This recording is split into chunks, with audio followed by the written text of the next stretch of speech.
So the next question came through from Lamia. The question here is, well, it says, thank you for the great info. In light of what you said, when is the right time to rent? Well, I think the right time to rent is something very personal. The right time for me to rent and the right time for you to rent could be totally different depending on your circumstances.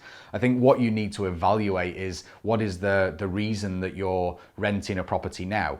You maybe are living in short-term accommodation and looking to move into long-term. You may be looking to move into a different community. Maybe your family has got bigger and you've had a child and you need more space. I think if you're just looking to move to pick up a deal, I guess it depends on the price that you're currently paying, but of course my first port of call would be to try and negotiate with your existing landlord.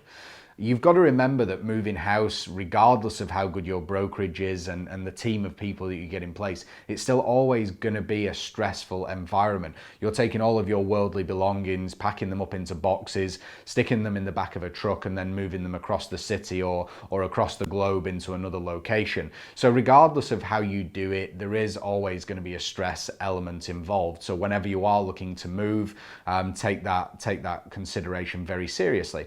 There's also a lot of costs involved in moving. You're going to highly likely have to repaint your existing property. You're going to have to pay new agency fees. You're going to have to pay for a removal company to move your belongings as well. So I think you really need to understand the exact reasons that you're moving, carefully consider them and evaluate those on an individual basis. What we have seen right now is there's been an increased number of properties that have come onto the market, but we've also seen that demand matched by an increased number of leads as well. So at the moment, we're waiting to see how that demand matches the lead flow and whether the properties will be renting as fast as they're coming onto the market. Only time will tell for that, but certainly I would make the consideration very carefully, but ultimately it's down to the right circumstances for you, not the right time in a market.